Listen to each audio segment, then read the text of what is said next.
Welcome to all. Spring is around the corner. We all know we're going to get another blast of winter sometime, but let's enjoy what we have. Review of the previous minutes, which were February 11th of 2026. Any additions, corrections, edits, modifications warranted or needed? No. Hearing none. Oh, I'm sorry. Was someone going to? No, I just said no. Okay. Hearing none, can I get a motion to accept? I'm sorry, Jerry. I got one trivial thing. Underneath staff, where it says DCP's Jason Cohen, we said further discussion on the policy will take place on the next meeting. I think those were two things that we were going to discuss, so that should be plural policies.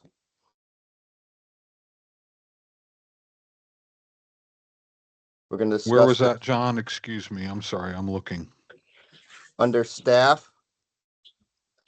Okay. Page 3. The first one, DCP Jason Cohen provided a preview of the updated continuing education reporting process for appraisal license. So that's one item we were going to further discuss. And the second one is he also discussed the appraisal case resolution policy. That was a second thing we were going to discuss. Okay. So there should be a comment there that there were two things we were going to discuss at this meeting. Okay. Okay. So, any other edits? Hearing none, do I hear a motion to accept the revised minutes of the February meeting? I make a motion that we accept the revised minutes of the February minutes. A second? I'll second. Nora seconded. Okay. Norris, a second. John, ayes? Aye. Aye. Okay. Norris says aye. Nays? Yeah, I could hear him. Very good. Thank you. Okay. Okay. And no, thank you being the coordinator here. Okay. Ayes accepted, nays, abstentions, so it passes. Great. I'm just going to go slightly out of order for just a moment here because out of respect, under the new business, you will see that Shauna Brown has resigned from the commission. I think I speak for all that we appreciate 12 years of service and being very involved and putting forth, a lot of thoughts and a lot of comments and so forth. We will miss her. I had a very nice talk with her last week for a good time and wish her nothing but the absolute very best in the next adventures of her life. So on behalf of the Connecticut Real Estate Appraisal Commission, we thank you for all your time. And I wanted to start off the meeting by that instead of just making a footnote. And it's important. Everyone who has been a member of this commission and who are currently members, I certainly appreciate everyone's dedication as well as our staff and so forth. So that's very important. So I know I went out of business, but that's okay. I'm guilty as charged on that. Yes, John. Is there any formal letter that either the commission or the Department of Consumer Protection will send Shauna thanking her for her service? Might be a good idea. I'll look into it. Nobody It has shared not been anything done in with the me. past. It has not been done in the past, but we can look into it. There may be changes within the DCP policy. I don't know, John. Okay. Okay. Right. Moving to old business. Diane Vigliano, RCR 558, requests equivalent elective CE for completing the 33-hour Fundamentals of Mass Appraisal course presented by the IAAO, International Association of Assessing Officers. Completion date was March 19th, 2025. Debbie, anything to add? Oh, and I see Ms. Vigliano, please, you're on. If you can go off mute. Good morning. Good morning. Okay. Yes, in addition to that, I do have 30 hours of continuing ed credit that I would have to ask the commission for if they did not like this, for teaching class 2B for the CCMA committee for assessors. So I do have plenty of hours. I was remiss in not realizing that I needed to seek approval credits for that.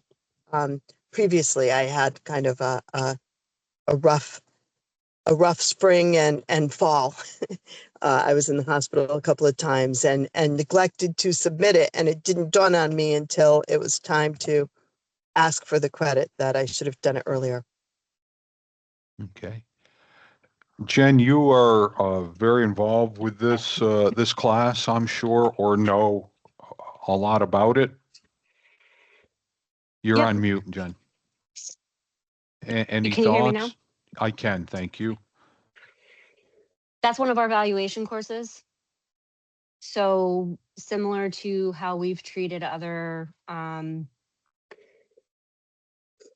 people that have come before us that have taken the classes, we typically, like the class 1A and 1B are the ones that we typically give less for because they're really more assessment administration, whereas Mhm. class 2A, 2B, and 3 are all of our value classes. So Diane teaches the course that would mainly deal with like the cost approach, commercial cost, It's and it the builds on commercial cost 2A. approach and the sales comparison approach. Yep. Yeah, it builds I've on been 2A, which granted starts up. 30 hours in the past by the appraisal commission for that. And in addition, the other class that I took, the IAAO class, it's all about mass appraisal valuation. Okay. Help me out, Debbie, for just a moment, if you please, so I could be clarified for my knowledge. This is for the electives, so we would be looking for what, the 10 hours of electives? Am I correct on 11 that? 11 hours. 11, 11 thank you. hours See, I class, wasn't yeah. correct. Okay, thank you. So we are really looking for this 33-hour class, looking for credits for the 11 hours on the elective. Am I correct on that? Okay. Yes. John, I see your hand up. In the past, don't we approve it as 18 hours to be consistent? Because 18 hours is the most we can give, right? Am I I think wrong? Well- it's not for the elective, right, Debbie? Well, Is that right? yes and no. You have approved it for 18 hours as a course, Right. when they come before you, but, she can only use 11 of Right. those 18 hours Yeah. as her elective. So, So is Uh, there a second issue here once we approve the class? I just want to make sure, which I have no well, the problem with. class, yeah, the class isn't on the class itself. There's no course that's been presented, for approval as a course. She's Right. just asking for this as, equivalent education. Yeah, I don't have a And problem with that. My next question has to do with the completion date of March 19th, 2025. So isn't that a second issue? So she took It's class in within a- 2025. So she took the class well before the January 30th cutoff date. Correct, Correct. she did, but for equivalent education, when they're asking for, approval from the commission, our statutes say, or our regulations rather say, it has to be presented, no later than 90 days before the end of the cycle. Correct. is But why she she's submitted on- this on time. She submitted this class when she uploaded Yeah. her classes. She hasn't uploaded her classes yet, and, she did not submit anything other than that, and it was after, the 90-day deadline. Right. So Excuse me. let me just I- finish. No, Hold hang on, on, Diane. hang on, Ms. Fagliano. Mr. Commissioner Galvin is talking. So We'll get back to you. There's two things we have to approve. We have to approve the class, that's one. And then we have to approve accepting her education after the January 30th date, No, right? no. She's completed her education, what I believe that she told me, she completed her education, the 3 mandatories prior to the January 31st, due date. That's not an issue. But she hasn't uploaded those yet, right? So she hasn't gotten. No, because no, we had that policy change where people stopped uploading. That's People right. were told Right. not to upload But she until we filled out asked the for it. form, she filled out online and everything like that, so there's no issue with her getting a renewal. We don't have to approve anything separate, so she can still get her renewal? That's what I She want to can make get, sure, yeah, she can get her renewal for with the sure. systems all set with that. The Yes. system's all set with that, yes. Okay, that's all. Okay. Thank you. So what we have here, so to make some clarifications, folks, with the addition of the 7-hour bias class that everybody has to take coast to coast and so forth, on when we used to have 18 hours of electives, now it's down to 11. So if you wonder why the change in the history, it's the way things evolve and what's going on. And if you really get into it, next cycle, be ready that 7, if it still is out there as a mandatory, won't have to be the 7, but it's going to roll back into the 4. So, we're going to go from 18 to, even I can figure out that the mathematics will be to 14, going from the 11 now. So it's going to be a moving ball by no one's fault, the appraiser's fault, no, regulators' fault, nothing, but this is the way things go, in the rules of the day. So what we have here is, is anyone want to make a motion for 11 hours of continuing education credit for equivalent for the 33-hour fundamentals of mass appraisal? So I'll make the motion that we give 11 hours for the course, and so that she can go ahead. I'm going to throw this caveat in, so there's no issues coming back, that she can renew her license with no issues. Okay. Do I hear a second? I'll second. Okay, that's Bob. Thank you, Bob. Discussion? Jen Norris, is Anna on? I don't see her on this morning. Okay. Hearing no discussion, say ayes. Aye. Aye. Nays, abstentions. You're off and running. Okay, Diane? And now you had your hand up. Do you have any Okay. questions? Thank you. Yes, I just have a question for Debbie because I'm a little confused because I did send all of my proof of education to Debbie, and I thought that she had said in an email that she had uploaded it to the site. Well, it's possible. I've got like 6 windows open here, so I will get back to you after the meeting is over and just let you know what we have. But I just quickly checked your Okay. license. I checked your license and I still see that you're active in renewal. So that's what I was going after. But if I sent you a confirmation, then I have it. It's just I have, Okay. like I said, about 6 windows open and my computer screen Okay. is this big. Okay, sorry. I did notice that in the renewal, it said to upload everything. So if you send me No, an it email said to confirming list it. everything. Our new system is you have to list all of your courses. But we can discuss that after the meeting. Okay, I'll call you, thank you okay? so much. All Thank you. Have a righty. good Have a day. good day. Thank you, Commission. Thank you. Bye. Next on old business is Jesse Warsaka. I apologize for mispronouncing the last name, RSP 2150. He's an RCR applicant. Sample report review and approval. Supervisor is Daniel Laporte, RCR 299. I see both gentlemen, I assume, Yes. on the screen. Thank you, gentlemen. For Good the morning. record, I'm going to need each of you to give your name, spelling of your last name, and your workplace address, if I could, please, for the record. Yes, Jesse Warzaka, Warzocha, and address is 176 North Main Street, Southington. Thank you. And I'm Daniel Laporte, LAPORTE, and my business address is 176 North Main Street, Southington, Connecticut.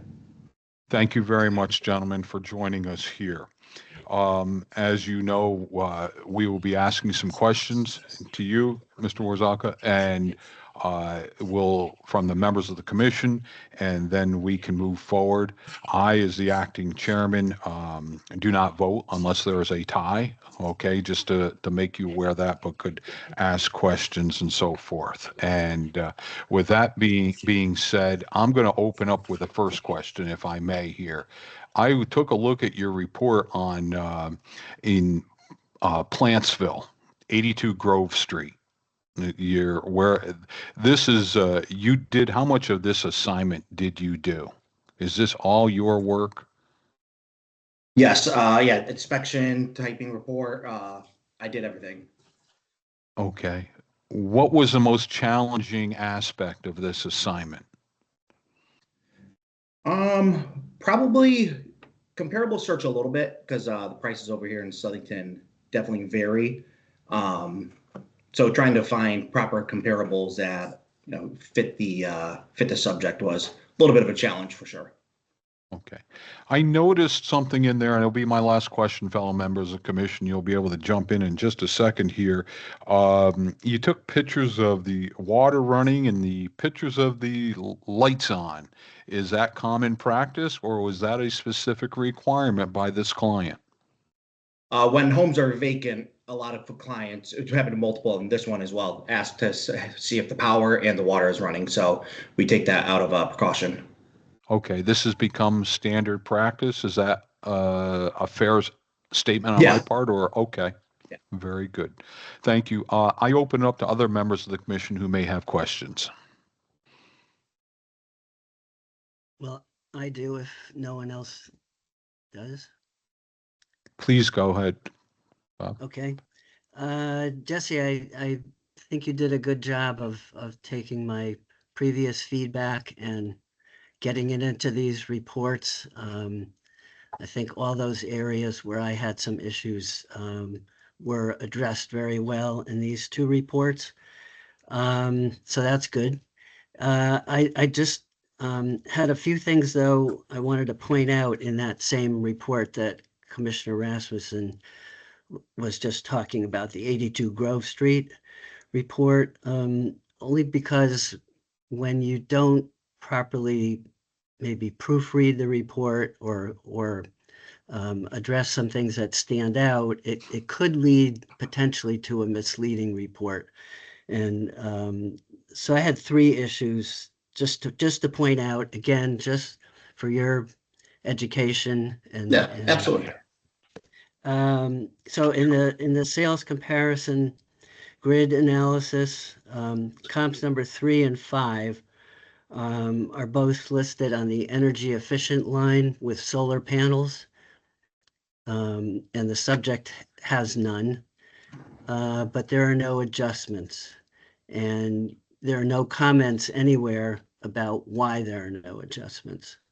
So just, again, there, even though you're not, even if you've decided that in this area, solar panels don't add to value, just because there's that difference in the grid line, there should be some sort of comment one way or the other addressing that item.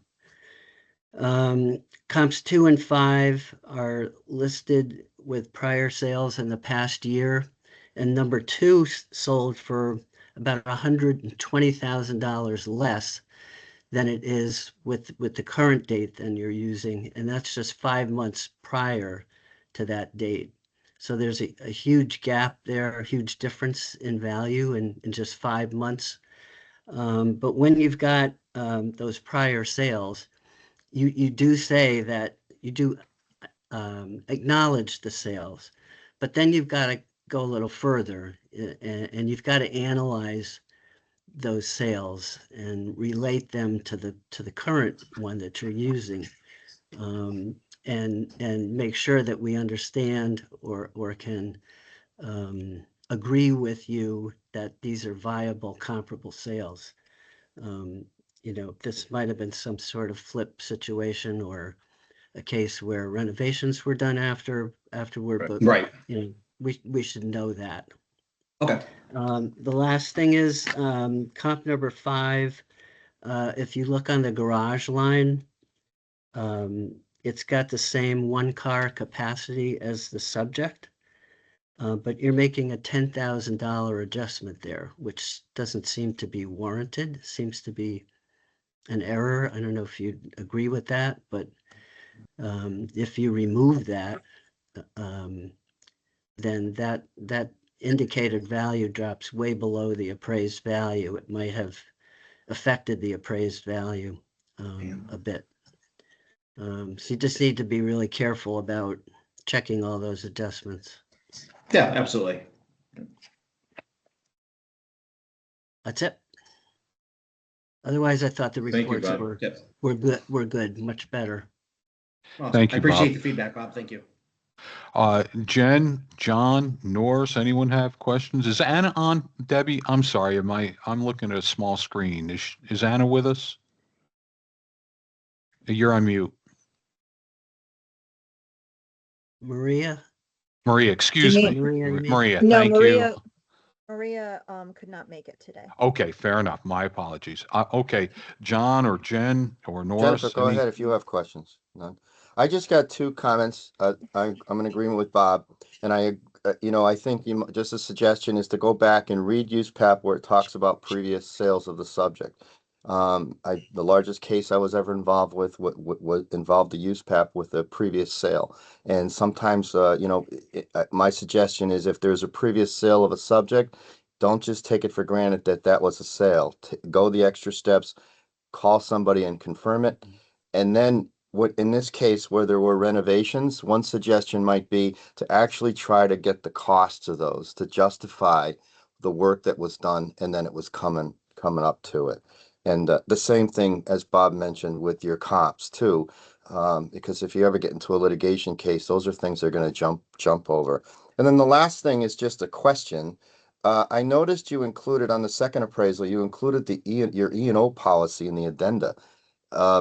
Is that a requirement of the lender? Yes, it is. Wow. Yeah, many Okay, thank lenders. you. Yeah. Yeah, I haven't Amazing. seen that yet. That's why I was Yeah. just kind of Yeah. shocked. That's pretty frequent. Is it? Because I Yeah. renewed my E&O and I read through my policy and all this stuff, and one of the things they say is do not include it unless it's required. So thank you very much. Good job. Okay. Thank you, John. Thank you. Thank you. Debbie, you have your hand up.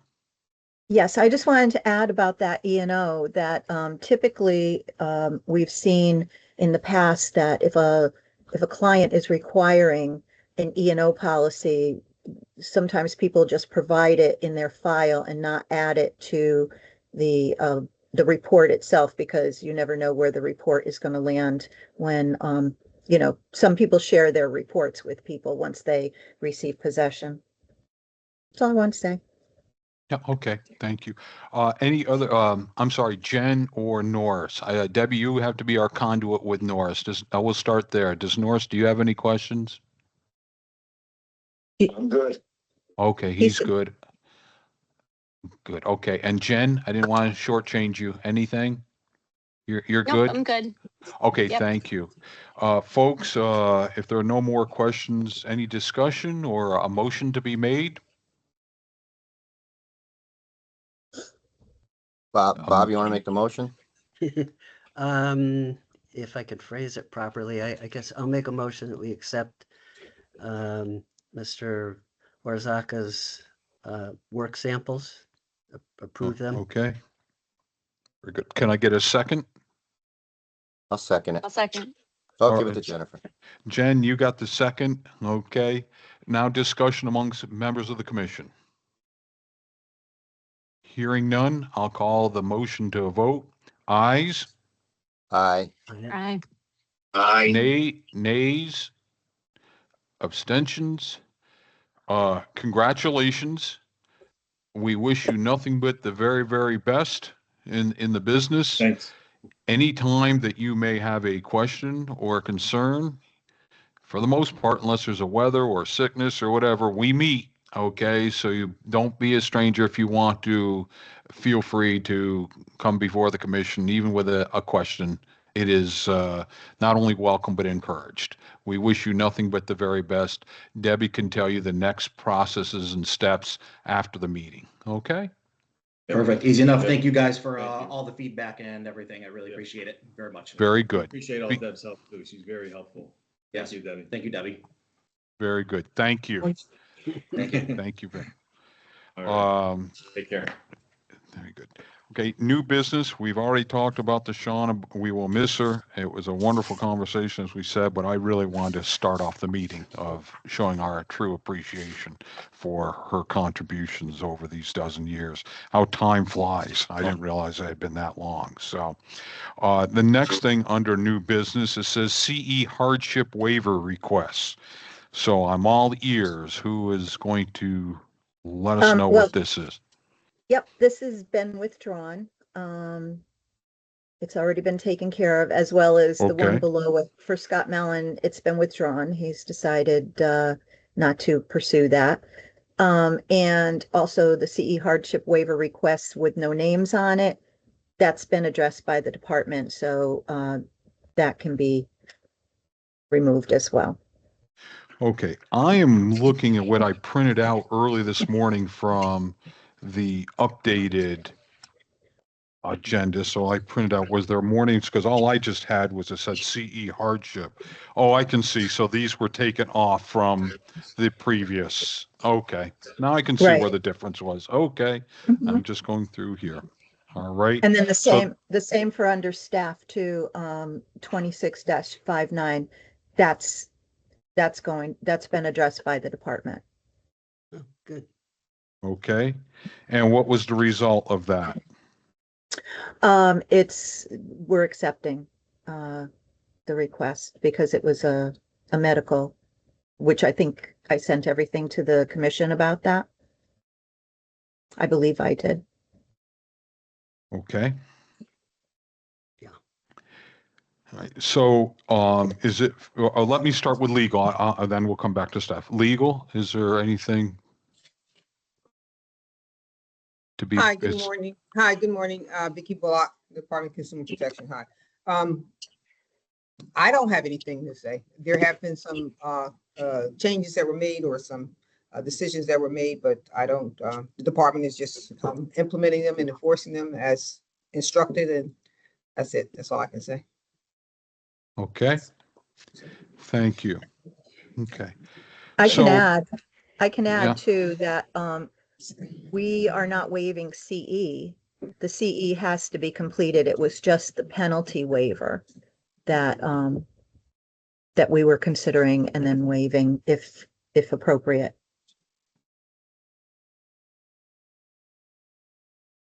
okay. John, do you have a question or no? That would look like your hand was going up. Maybe not. That was just a expression of confusion on that. In the past, these type of things had come before the commission for the last 30 years. Is there a reason why these no longer come before the commission? This is what I've been instructed to handle it. Maybe Jason, you can jump in and explain. Good morning, everyone. As legal can confirm, so if someone fails to complete their continuing education by the CE deadline, that's a violation of our laws. So then we would take enforcement action, and we have the ability to decide whether or not to take enforcement action or to what extent, what that penalty would be. So that's a prerogative of the agency. And why was there a change in law, Jason, or regulation from the predecessing 29 years? There's no change in law. It's just reviewing and understanding what the laws say. Again, I'll ask, there was 29 years of precedent here. Why the change? Legal can speak to the interpretation of the law. Is Well, that Ms. Bullock who will respond to that question? if she can't. My understanding then, is you that know, it's not specifically stated in the statute, so as a result, it may create some problems. It may create some problems, so it was determined that the department would do it. That's my understanding. It's not Okay, so specifically stated. I mean, you know, I've been on this commission as the staff attorney assigned to this commission, you know, for a number of years. Like I said, I believe it's in the minutes. It has been provided through the administration's policy, if you will. That my understanding was that authority was given to the commission to make those determinations, but it's not specifically stated in the statute or the regulations. And as a result, it has been interpreted to say that the department would handle it. That's my understanding. So, yes, mine too, because when the Attorney General's office will be here representing the commission, they've made it very clear over the years that this came before the commission, not staff. You were correct, Vicky, with that interpretation over the years. So there's been a change, I guess. I'm just asking so I know, you know, how things have evolved. that's my understanding as well. Okay. Let me say the department, I'll just say the department is in the process of adding specific language within the regulations that has already been submitted to allow these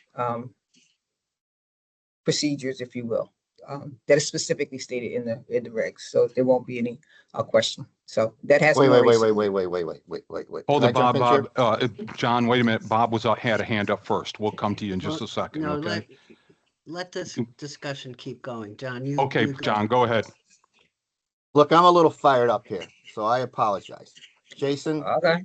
me and you are going to go at it right now, buddy, because I think what's going on, this, and I want to make a motion too, to add the two things to be discussed that we said we were going to discuss in this meeting from the minutes that we revised from last month. But Jason, with all due respect, we need more information here. Something's got to come up because you're taking away our gumption here. Between we fought really hard to get the licensing and the uploading done so we could stop fraud. We fought really hard for that for 10, 12 years for that, okay? And Chris Italia before us fought hard to do that too. And then you take away this fine thing, which we got to discuss because that was thrown at us in the last minute, okay? I've been stewing about this all month, all right? And now you're taking this away from us. We got no teeth. What the hell are we here? Nothing. The Dodd-Frank law, it's like spitting in the great Senator Chris Dodd's face by making these changes. And Rachel, I'm going to ask you to quote me that on the minutes. That's me. That's coming from me, no one else, because it says the name of the bill was Dodd-Frank Wall Street Reform and Consumer Protection Act. These things are made. We have this commission to uphold public trust in the appraisal process. And you're taking all this away from the commission. Now, I grant that you're trying to do these things, but not finding these appraisers, not requiring an upload, and now not having them come before us and you making these decisions doesn't give them a voice. Not only does it give them a voice, but why are we here? Just to approve education? I mean, come on. Jason, somebody's making these decisions. And I think we as a commission need somebody here to represent us to stand up and for the commission to tell us what our rights are and what we don't have. And if we have to make a revision to the regulations and the state statute, so be it. Okay. But if you want to take this stuff away from us, we should have a say in that why you're taking that away from us as a commission. I'm sorry, but I'm really, really fired up about this, Jason, because I think somebody's making decisions without considering the ramifications. It's kind of like saying, hey, bad guys, don't worry about it. We'll parent back. Insider trading, go ahead, do insider trading. Do all this stuff. It's okay. It's okay to shoot somebody in the head. Come on, this is crap. I am serious. I need to express myself because I am very, very upset about this, Jason. Very, very upset about it. And if I'm upset about it, I know the appraisal community, when it gets out there, is going to be furious. They're already upset that all these cases got dismissed shortly when Debbie came on that no one ever found out about. The city of Hartford submitted stuff. Nothing ever happened. The New London submitted stuff. Nothing ever happened. Something's going on in there that doesn't make sense. And if I lose my commission for saying this to you, Jason, directly on, I'm sorry, but something's not right. Would you like me to respond? Yeah, thank you for letting me get that out. No problem. I can appreciate it. And I think what's going on here is things have maybe been misexplained or misinterpreted. Nothing has been reduced. In fact, When? wait, When? no, hold When? on. Tell I'd me like to when. John, speak. let him talk, okay? Yeah. You know, as things have been introduced, they probably, I don't believe they've been explained appropriately. Nothing has been lost or taken away. In fact, I believe the department is even more extensively regulating the industry. And when you talk about taking away fines, we're not taking away fines. We're giving, we now have the option to determine how to enforce issues, but we have increased enforcement significantly. Nothing has been taken away. Now, as Vicky mentioned, in reviewing the laws, there are no laws that give the commission the ability to grant any type of waiver or deferral of continuing education. It's been reviewed, and so now they're looking at, regulations can be updated, but there's nothing in the law that's explicitly allows that. But the agency does have authority to determine how and when to take enforcement action. So that's how that's being addressed. But even within the ASC standards, it says, no one can get a waiver, period. And the only people who can get deferral are military. There's no such thing as a medical or other hardship waiver, even in the ASC standards. So, that all has to be looked at. And right now we have to follow the laws as written. So we're not taking it away. We're just better understanding the laws that exist. Jason, I think that if I can jump in, what they might be discussing too is the part that where, yes, the department is taking enforcement action, but they are not, I've been instructed not to report to the ASC as discipline when they have to pay a fine or No, anything like. no. Again, it's being misinterpreted. No, we have the decision on every case to decide what the enforcement action is, but not every case is disciplinary. If we go into if we choose to offer someone a settlement, that is not considered discipline. If we want to consider it discipline, we can make it a disciplinary settlement, or if someone goes through a hearing process, that is considered discipline. So we have all of these options at our discretion. Our hands are not bound by anything. What we have now are options. Bob, you had a question before?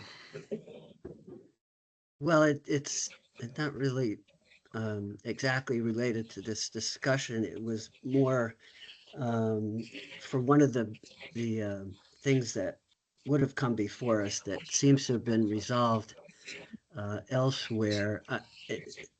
The person in question had attached a copy of the letter she received from the DCP. And I think we might want to, I don't know, take another look at that letter. It doesn't, I don't like the wording of it. I suppose maybe it was done by the legal department, but it mentions a $400 settlement agreement as opposed to $400 fine. But settlement implies that there was some sort of back and forth with the person, as opposed to what the letter is saying, that this fee is just imposed. There's no back and forth. There's no discussion of it. It's just saying you owe this money. So I think settlement is just a poor choice of wording there. We may want to look at that letter at some point. Just a thought. No, Well, actually, I so can it is. say relative to the letter, the word settlement fee is put there for the purposes, because if a fine is imposed, it's generally imposed only after a hearing has been conducted. That's how we make that determination. So the word Okay. settlement is meaning that there was informal discussion. We can't just say, hey, here's an agreement taken. They say yes, they say no. There is settlement. There is discussion between the parties. Unless there is a hearing, then a fine is imposed. So that is the reason why the word settlement is there. So I can clarify that if that helps. Okay, thanks, To Vicky. add to that, it doesn't mean there was a negotiation. There doesn't have to be. This is a settlement offer is an offer from us. We say, we believe that you violated a law. Rather than going through the HERA process, we are willing to settle this case by offering you these terms, including this settlement fee, if it happens to be the case. You can opt to take it. They can potentially negotiate and say, hey, well, you're offering me 400, how about 200? We can choose to engage in that negotiation if we choose. But if they don't accept our offer or we don't come to an agreement, then we would say, okay, well, we haven't reached an agreement. So the next step is a formal hearing process, which begins with a compliance meeting. But yeah, so the settlement offer is still a settlement offer. We generally on these don't negotiate, but so it's an offer, kind of take it or leave it before we engage in a formal process. But one of this ties back to what we were saying about the reporting. One of the incentives to accept some of these settlements is that, yes, we will not report this because this is not considered discipline, as the way we've written this settlement offer. So if you're taking this, you're paying the fee, you're agreeing not to violate any laws in the future, and you understand that this isn't reportable. But there are very limited situations where we would not report it. Again, we always have the option to report it and write the settlement as such. Debbie, I see your hand is up. And I would just like to to explain a little bit more on that is it ties in with our CE that people are renewing right now, and they have to list out the courses that they take, which I have to say that method is really good because it allows me just to run a report every day. I run it in the morning and in the afternoon, and I'm able to find right away who is late with their CE. So I'm getting a jump on the audit that way. But so far, out of the 702 people that have renewed, 55 have been reported late. Approximately 55 have been reported late where they've had to pay the fine unless it was waived for medical reasons or so. But that won't be reported to the ASC like it has been, as far as I've known, ever since I was licensed back in 2003. Okay. Jen or Norris, anything to be said, or I don't want to cut you out of saying anything here? No? Okay, let me ask a One more question. question, Jerry. Mr. Chairman, Yeah. Mr. Chairman, can you hear me? Yes. Yes, All I would Norris. say, all I would say to the commission, is look at what Chairman Italia did all those years ago. I've been on the board for a while myself. And all I would say is look at what's been done in the past. Look what he's done over at the legislature, over at the Regs Review Board. Look at the statutes before you go out there. Read everything before you go out there. So I would say look at some of the stuff in the past before you do something. So go back in the past. Like I said, I've heard all these comments before. I've heard every single one of these comments. And like I always said, read everything. Remember, you have two different. You have the legislature, and you have the legislative. You have regs and review. So you have two. Remember, you have a bill that's been done. You get plenty of bills done. You have regs review. So, like I said, make sure you're reading what's happening with regs review. Like I said, I'm trying to figure out, how does someone's telling me something's changed after 29 years. Send me the paperwork on what's changed after 29 years. Did that come through Reg's review? Did that come through the legislature? Did the legislature change the laws all of a sudden after 29 years on something and we weren't alerted to it? So, like I said, send me the paperwork.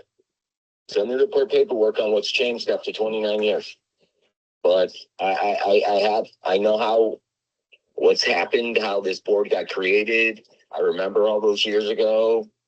I remember the appraiser who helped. I remember the state senator who helped on getting this, this appraisal board done all those years ago. And like I said, go back and do your homework. There's all of a sudden compliance, this. You already had a system in place. Somebody changed the system and didn't tell us. I don't know. You guys tell me. Thank you. And thank you, Mr. Chairman. Okay, thank you. Jen, no comments? I see you, John. I'll get to you a second. Okay. No, nothing to add? John, go ahead. Jason, I appreciate what you said. Okay, and I hear what you're saying, and you're starting to provide some insight, but there's still a lot of questions here and a lot of stuff that needs to know. So the first question I have is, I have two. Who is you? When you say you guys, I mean, who are these actual people? Can you name them? I mean, you're one of them. Is Vicky one of them? Debbie one of them? And Jeff one of them? Or are there other people involved in you? Who are these people that are making these decisions and doing these interpretations of the existing regulations and statutes that are causing you to make these three changes? Any review or interpretation of our laws is done by our legal division. So that would involve Vicky, Paul, and ultimately the legal director, who's currently Caitlin Anderson. But all legal interpretations are done through the legal division. So why did they have to step in and do this? Did somebody bring this to their attention, or did they notice this on themselves? It's group conversations as things come up and we review, okay, where in the law are we allowed to do this? Anytime we're going to apply a law, we want to make sure that we have the legal authority to do it. And when we look, we don't have the, authority to do X, or we do have authority to do Y. So, we always review our laws when we're looking to apply them. But as Norris indicated, somewhere for the past 29 years, the Attorney General's office, who used to be part of this meetings regularly, have concluded that what we were doing was in compliance with the laws and the regulations. So somebody has interpreted that change. And I think going forward that we need to keep working on this because we want to be part of this. I'm speaking for myself. I hope I'm speaking for the commission, but I want to be part of any changes that are being made because I teach in the appraisal law class. And from what I hear, you really, we have no weight anymore. No weight. It's just ridiculous. I think if you really think that there's an issue here that has to be addressed and we're not seeing it, and now you're the first one seeing it, I commend you. But if there's has to be changes, then I really think that the commission should be part of those changes going forward for whatever you're going to change the regulation or how you're going to change your policy, or if it requires a statute change this spring. I mean, I think this shouldn't die here. This should not be just a quick decision and sweep it under the rug. There's more here. And why? Because of public trust, which is why we're here. Yeah, no, absolutely. Oh, and I couldn't agree more. And any proposed changes, whether it's to a law or a regulation that would impact the work of this commission, we would certainly seek your input and involvement. And so nothing has been proposed at this time by the agency. But the way you worded it last time, you've already made two policy changes. You went ahead and just changed the way education is uploaded without even talking to us. You made that change yourself. And you made this other change about the fines. So you made two changes. So without talking to us, that's what I'm saying. So if you're making those changes because, hey, we've read the law now and we've interpreted it this way, and that's okay. Okay, you interpret it this way, and you had to make those changes. Well, then present it to us and say, hey, we read the law and now there's an issue. We have to make these changes now, and let's go forward and figure out a way to change whatever regulation to get back to where we were, because I think where we were was the right place. Where we are now is the wrong place. If there's a better place, so be it. But we need to have some sort of continued discussion, committee, extra work, or whatever it requires. But there's got to be some better communication here.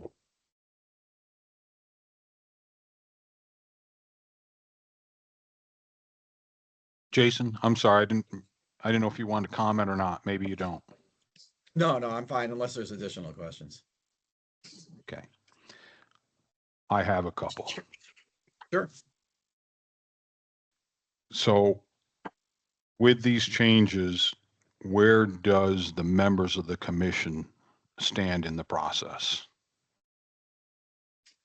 In what process? If a complaint is put forth, let me just say, a complaint comes forth, who does the investigation? The state, the agency. Okay, and who specifically? That's Debbie and Jeff? Yes. Okay, so they do the investigation, and then the next step that they take is to whom? To Vicky at legal, or? No, it only goes to legal if A, they have questions, or B, if they'd like to pursue the formal hearing process with a compliance review. They have initial authority to make a settlement offer should they choose. And they can do that in consult with legal.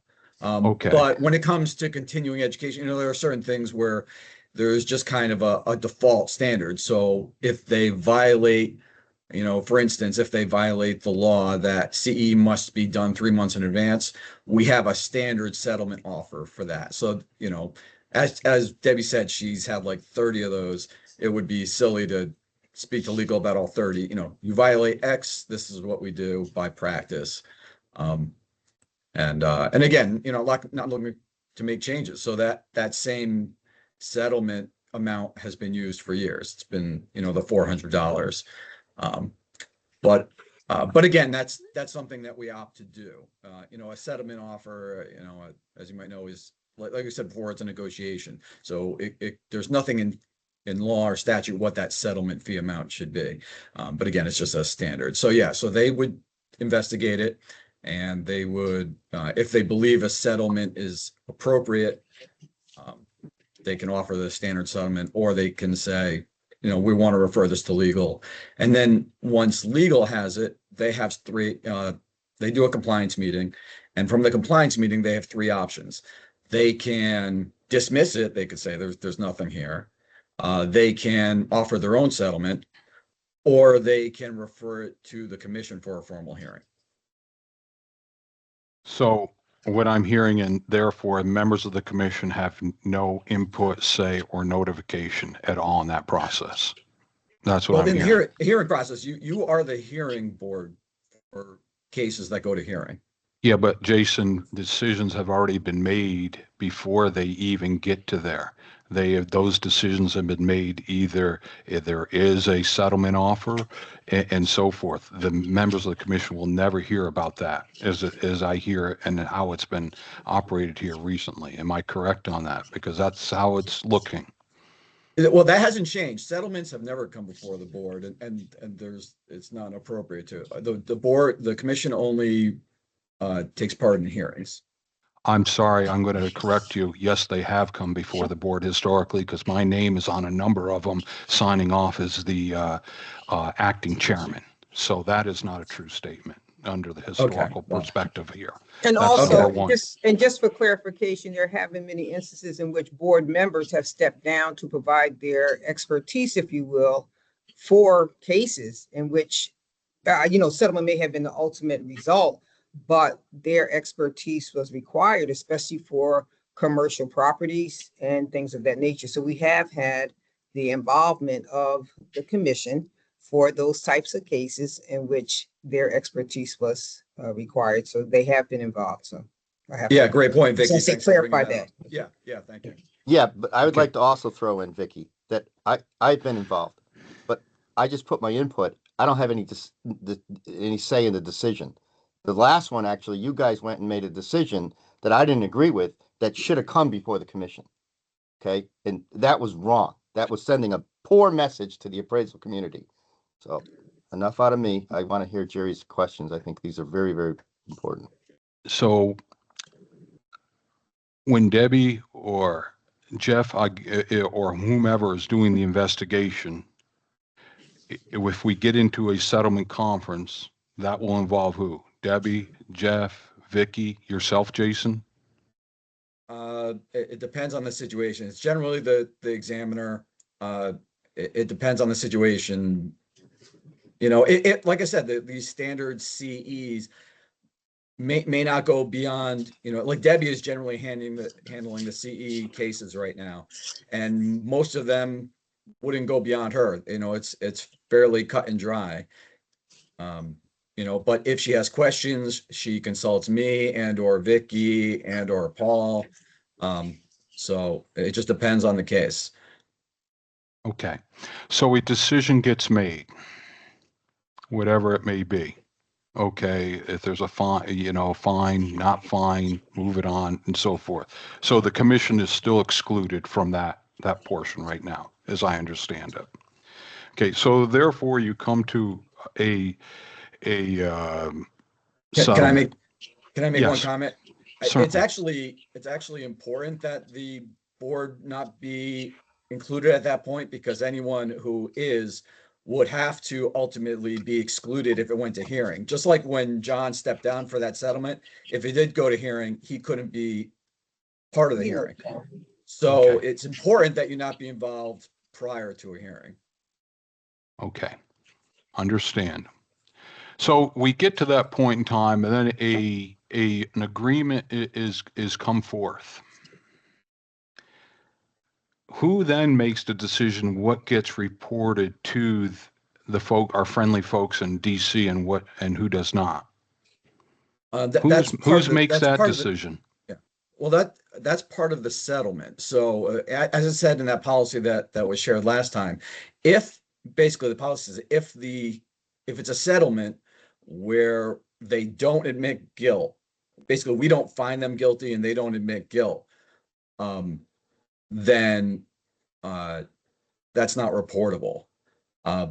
But there are certain fractions that are always reportable.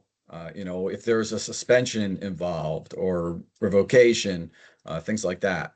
But a simple settlement for, you know, you've done the CE, but you've done it a little late, we have the option to say, okay, we will enter a settlement with you where we're not finding you guilty and you're not admitting guilt. But here's the situation. Okay. Let me go down my trail where I'm going here on this. So you come to a decision. You've had a case allegedly where you've asked someone to take 6 hours of CE and a $2,500 or $3,000 fine.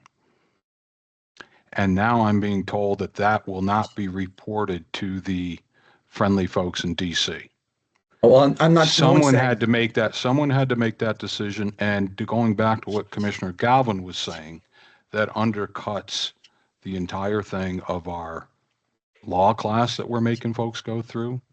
It's undercutting the bias class that everyone has got to go through, and it's undercutting the uniform standards class and what the law was written on and everyone through.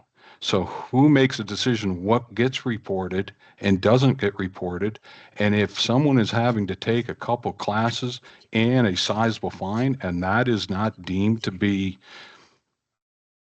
a violation worth reporting, what in heaven's name is? So who made that decision?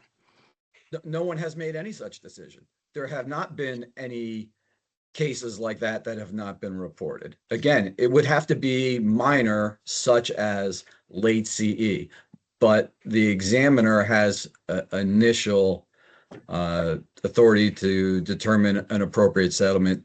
But we all know no one would accuse Debbie, and I'm going to speak mostly about Debbie because she handles the majority of our cases for appraisal. Obviously we have Jeff as well on the team, but Debbie's handling the majority of these cases. So I'm going to focus on Debbie. No one is accusing Debbie or would ever accuse Debbie of being soft on discipline of our licensees. So I can tell you nothing has beyond late CE has had the determination that it didn't need to be reported. So anything significant. Jason, wait a minute. would The mostly be last one that I reported. was involved with was not reported. I'm. Come on, I don't- Jason. I'm not Caught sure you what there. case. No, I'm not sure what case you're referring to. I don't recall the Well, you details just of said the you case. acknowledged that I was pulled into one. and You were pulled into one, but I don't remember the. I was the pulled results into or one, of which details I'm of not that going to go case. into details. It's not appropriate here. But Debbie came back and said she was told that it was not to be reported. So somebody above Debbie made that decision, and that's what Jerry's getting to. All right. Well, I'll have to go back and review that case. I don't remember the details offhand. Okay. But Debbie has her hand up. The case, I have it Do in not say writing. the name of the party. Do not say the case number. There was a case in which the There was a determination was case. made. I believe it was by Mr. Cohen that it was yeah. not reportable. It was a situation in which it was not a continuing education course. It was a complaint that had come in which we had found that there were violations. The person took continuing education, paid aside. Corrective education. Right, Excuse me, it was continuing corrective. education.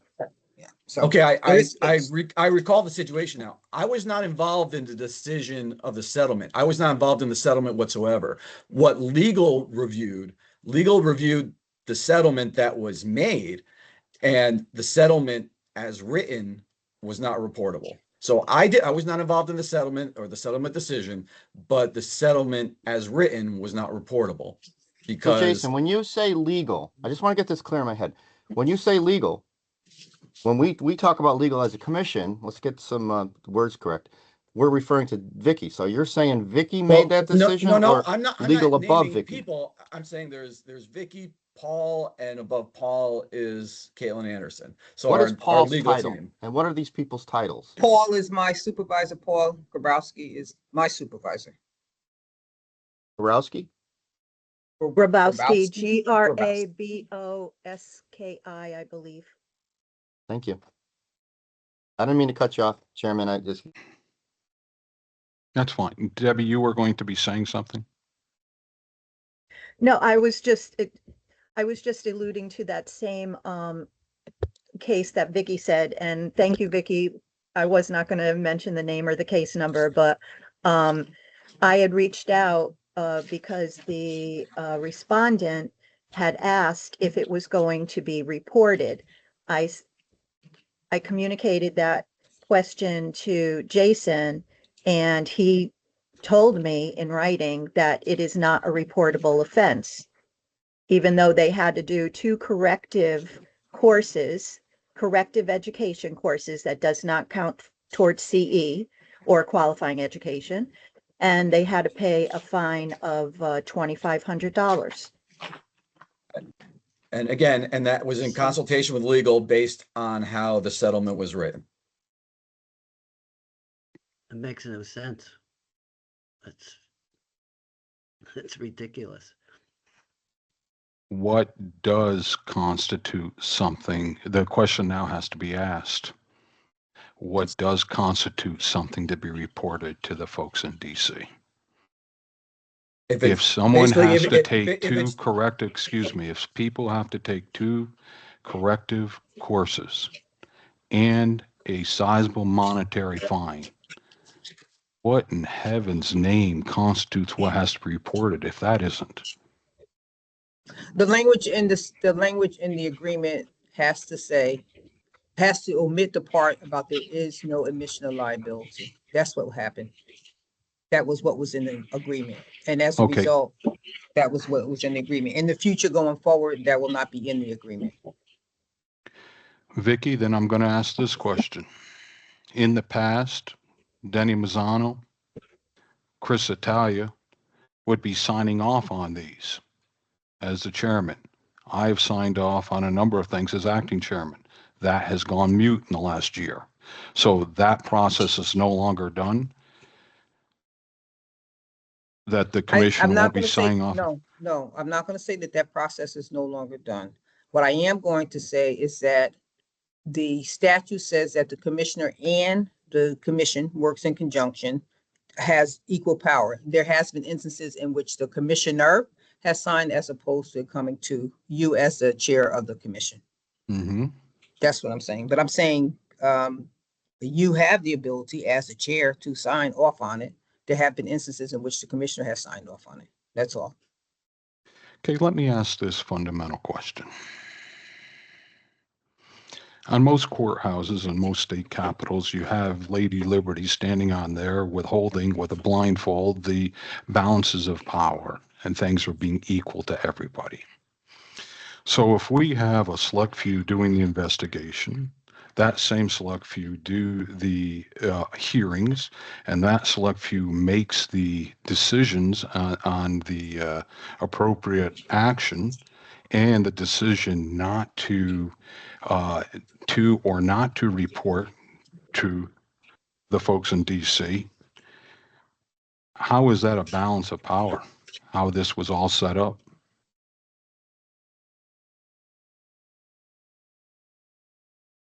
I can't necessarily answer that question in that way. What I can say is that the statute states that the commissioner in conjunction are in with the assistance, I think this is with the assistance of the commission, and then it spells out what can and cannot be done. So I'm saying that there were some instances in which the commissioner signed off on some agreements. That's all I'm saying. Those are factual statements. That's it. And the members of the appraisal commission would not be aware of those. That's a fair statement as well, because No, we no, haven't no, been. no. Well, I can't say that the commissioners of the commission, your board, your commission was not aware, because Debbie makes a report every month as to the status of any matters that were settled, any agreements that were settled, any compliance meetings that were held. There's a reporting that's done every month.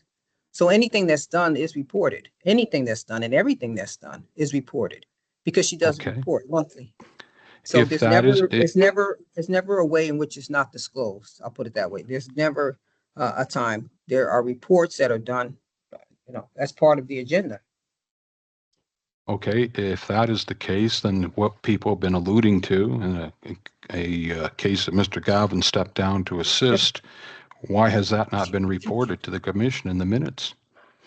It was that I believe that was reported.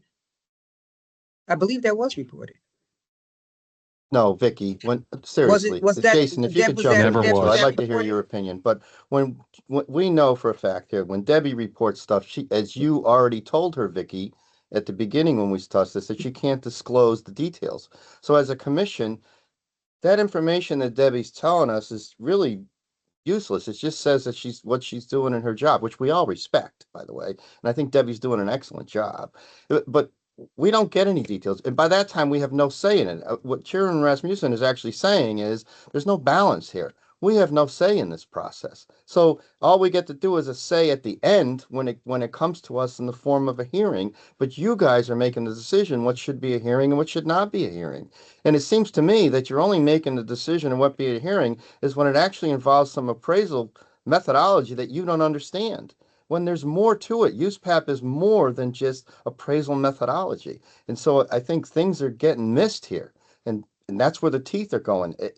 I don't want to keep rambling here, but this I'm is not not going disagreeing. away. I'm not disagreeing. I'm not agreeing. All I'm stating to you is what the process has been. That is all I'm saying. I don't say that I disagree or not disagree. All I'm saying to you is what the process has been. There is a monthly reporting. There is a reporting of what cases have been, I'll say, disposed of, cases that have been heard, settlement agreements. All of that information is disclosed. That's what I'm saying to you. Okay, thank you. Bob, I see your hand up, but I'm going to go with one other question. I will get to you, okay? Please, if I may. Go ahead. In October, in our meeting, we had a situation where it was clear and it became public knowledge of at least a half a dozen violations of a report, and we were told it was being investigated. Where does that case stand? Has that been settled, or is that still ongoing? No, that's still ongoing. Okay, thank you. I'll ask no Yeah. more questions. Can, Thank you. can I, can I just, yes. can I add? I just want to clarify, because I think maybe the commission has the impression that there are a lot of cases that are being settled. They're not, right? There's only a handful of open cases that are not due to CE being completed late. And Debbie is working on those, and they take a long time. But things are not being settled that should not be settled. Again, as I go back to, no one, while Debbie's the front line of these, no one would accuse Debbie of going lightly on our licensees that have had violations determined, or that we believe there are violations. It doesn't get determined unless there's a hearing. Short of that, it's just our belief that there's a violation. Yeah, there's a handful of open cases in the works. Obviously, we can't discuss open cases, but yeah, things are not getting settled that shouldn't be settled, for sure. Jason, your change in the system by not requiring them to upload the courses has caused confusion out there. And now there's no way of actually auditing them. So there's two parts. Well, being late, that's one. But the other part is we got to now spend extra time going back and auditing. If you're going to audit a sample, and this is where all that stuff came up last time. This is why we went to uploading. So we need to still address that. Why did we make this change? Who made that change? Who made the decision to make that change without discussing it with us? Because we worked really hard to have everybody upload for the last 2 cycles, upload their education when they go in to renew. And now we reverse that, okay? And the appraisal community, the integrity of the appraisal community, those who are integrity, were very proud and happy that that was happening, because it was removing some. And now we got to go back and sample and this and that. There's going to be people trying to get away with stuff again. We are here to uphold public trust. And so that's just one of these 3 issues that really we need to come back to and address. And I really hope we put this back on the agenda for next month, that we discuss just that one item alone, separate it from these other 2 items. Can we do that, Chairman? We can put things on the agenda. Okay, we'll put it under old business. Okay. Bob, you've been very polite. You've been very patient. The floor is yours. Okay. Nice glasses, Bob, just so you know. Thank you. Yeah, I guess my questions are to Chairman Rasmussen's and Commissioner Galvin's points. And I just want to clarify in my head who it is that writes settlement agreements, Jason or Vicky. Is it you, Vicky, or is it above? Is it Paul or above? And why doesn't the commission get to see an agreement like that? Why it seems like there is a step missing there, where the settlement agreement, or there is a settlement made and a settlement agreement written, but we're not aware of it. When are these cases introduced to the commission? The cases that are under investigation, is it only when it comes to the point of a hearing? Okay, I'll answer the last question first. Cases go before the commission if we're not able to resolve them informally, i.e. by way of a settlement. Those cases that come before the commission are cases in which the department does not believe that it can resolve informally, and those cases in which the department believes that it does not have, and I will say does not have, the expertise to make a determination. Those are the cases that come before the commission, or what I'll say, have a commission member step down. If it's determined that we're not able to resolve the case informally, then it goes to a hearing. Okay. As to the agreements, I draft the agreements, but the agreements are reviewed and determined as to what should be in the agreements. Most of the time, it's the administration that says this is the agreement that will be used. I'm not sure, but I think, and I'm not speaking for Jerry, but I do believe that he may recall when there was a time that the department used to use consent orders, or we would use a different type. We didn't use settlement agreements. We That's didn't right. call them settlement agreements. We did use orders, usually for a consent order or agreement. That's usually after a hearing, but there were other types of agreements that were used.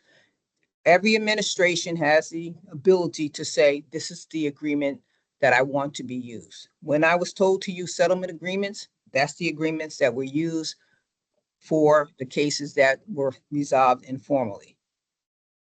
My understanding from this director, Jason as the director, is that this settlement agreement does not allow us to report because of the language that says that I'm not admitting to liability. In the, as I understand it, you can correct me if I'm wrong going forward, if we want to have that, and I do have a hearing in a few minutes, that if we do allow something to be reported, we will take that language out. That's my understanding. So you can add to that, Jason, take away from that, if you will, and I will have to leave in 2 minutes because I have a hearing that starts in about 10. Go ahead. Thank you. I just want to caution with the phrasing that was used, that does not allow. We are allowed to take any action we feel is appropriate. So any settlement we offer is by our choice. That nothing, we're not forced to do anything. I just want to make that clear. Okay. That pre-printed. I don't think I But said why- anything but why, different than that. why isn't the commission consulted about whether that language should be in the settlement agreement, that it can or cannot be reported? Well, again, a settlement is not the area where the commission can or should be involved, because if it goes to hearing, then the commission would not be able to participate in the hearing. You have to remain separate from the cases to participate in the hearing. Okay. Are there any other questions or statements or thoughts anyone wants to view on this matter? I think because Vicky has to go, I think we need to continue these conversations to figure out what's going on at the commission, because I'm still confused on a lot of stuff and I'm still uncertain. And I still think we need to move forward here and try to come to either go back to what we're doing or come to something better. But the way it's going right now doesn't seem, no offense, Jason, I know you guys are doing a great job, but I think you're missing something, Jason, on the whole purpose of what USPAP is and everything. At least that's the way I'm hearing it. Okay. So we need to have more communication on this, and whether we have special meetings or whatever. But I think we need time to digest it and figure out what our questions are as a commission, and then your questions are, and then kind of go forward. Whether we do it in an executive session or whatever. But I think this needs to be resolved, and I think we need to pull in this Paul and the other person too, to hear their input too, so I that can we have can come Paul to a come resolution. to, I can have Paul come to the, I can say this before I leave. I can have Paul come to the next meeting. That's not a problem. Okay. I can We invite will him, put I it, can invite him into the next meeting. That's not a problem. okay, because we are here for the public trust, John, I am hesitant to have it in an executive session. I would prefer that let the air see what it is, and let's just at least put this under old business for next month, okay, on the agenda. And then we can take it. Now, it may be certain areas become sensitive. I have no idea. At least let's make that the first step. And if it has to go to executive session, as per what legal will say, they know more than I, but I'm I just don't trying think to it follow needs the to go to an process. executive session. I think that, again, I can invite Paul. My Fair enough. thought also is that if there are specific questions that people have, to send those questions to Beforehand. either send them beforehand. And then that way there's time to do research. There's time to get, solid answers with, specific documentation to substantiate the decisions that have been made. And it's not a problem. I mean, we want Okay. transparency. There's not a problem with that. if you want to send questions, send them to Debbie or send them to me or send them to both of us. It doesn't matter. It will get to the people that it needs to get to. And, it can be put on the agenda and addressed next time. And I think we're more than willing to do that. So can I Very make a good. suggestion, Jerry, real quickly? I think the uploading of the appraisal courses is a separate issue. I think we've already passed this cycle, so we don't have necessarily to resolve that in the next meeting. I think these other issues are more important right now, but I do think we should, Jason, at some point, whether we do it in June or July or even September, it has to be revisited. And maybe we do it after Jeff and Debbie get done with their audit or whatever, and then kind of decide, okay, does this system, the way you changed it, better for for everybody involved or not? But I think that's a separate issue that needs to be readdressed too. Okay. Okay. All right. Thank Very you for your good. time today. Okay. I I have know, to- Vicky, you're going to Thank your you. hearing. Thank you Yeah, for your thank you. time. Mhm. All right. Okay. Thank you. And please put your questions in writing, whatever they may be, and send them to us and we will get to them. Thank you so much. Thank you. Okay. Have we covered everything? We took care of legal. We took care of staff, I believe, on the agenda. I'm not missing it. No, you Hearing did. nothing, I think I'm okay. All right. We got to Very approve good. courses. I can make a motion Now- real quick because I read through all the classes. Please do. I can make a motion that I read through all the classes. I have no issues with anything. And I make a motion that we accept all the classes, except for the ones that have to be changed to, for the hours submitted. Unless somebody saw something different. A motion has been put on the floor. Is there a second? I'll second it. Okay, Jen has second. Discussion? I had just one issue with the list. I don't have a problem with the courses themselves, but they're on I think it's the second page of the list. There are two courses that are different courses, but they have the same AAL number, just a technicality. AAL 1567. Yep. I see that. Oh, geez. Sorry. Do we call the other one 1567A as an apple? Because you already have a 1568. I don't know what you want to do. You tell me. I don't know what the system will handle in our. Yep, if you could hold 1 second, please. I just want to verify. Certainly. Let's see. So 1567 is the American Society, and that is the Mastering the Consultant and Expert Witness. Okay, so that one's good. And then You had Green Mountain Learning from Valuation Bias and Fair Housing Laws and Regs. that one was 168, so which means that all of these. Okay, so yeah, valuation bias and regs, Rochelle, for Green Mountain e-learning is 1568. I'll correct that after. And then, so this last one would be 1569, I would think. Hold on. Good eye there, Bob. 1569. The eyes of a review appraiser. Yeah, 1569 isn't coming up. Wait a minute, is it twice? Oh, that's what it is. I added it twice because the Green Mountain on this AAL 1567 valuation bias and fair housing. And then the next one, it's both by Green Mountain e-learning and 1568. So just omit that first one. The first 1567 from valuation bias and fair housing, and I will give you a corrected agenda, Rochelle. Once I take out that So those Okay. two are the same. Those two are the same course. it's the same course. Okay. Yeah. John and Jen, do you want to amend your motion? John, you're on mute. I talk to myself a lot. I make a motion that we amend to accept all the courses with the change that AAL 1567 valuation bias be removed as it is a duplicate and it is actually AAL.1569. 68. I second that. 68. Okay, we have I a second second. that. Okay. Ayes, Aye. Aye. nays, abstentions, it moves forward. Great. Last comment here is comments or concerns of any person present today. Is there anything else that needs to come before us?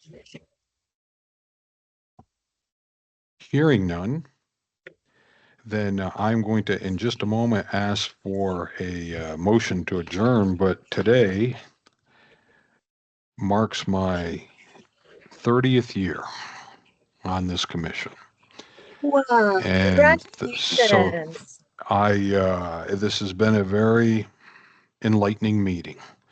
And Terry and I are going to have a little chat a little later. But if there's nothing more to be said, can I get a motion to adjournment?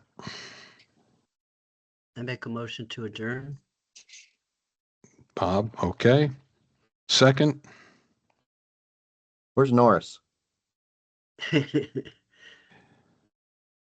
Oh, Rochelle, I second? mean, Norris had to jump off. Yeah. A second, Second. Second. Give it to Jen. okay. Okay. Ayes, Aye. Aye. nays, abstentions. Thank you very much, everybody. I wish everyone a good month. Take You care. too. You Bye. too, Thank you for your Jerry. service, Jerry. Thank you to everyone on the commission for Thank your you, guys. service. Bye, everyone. Bye.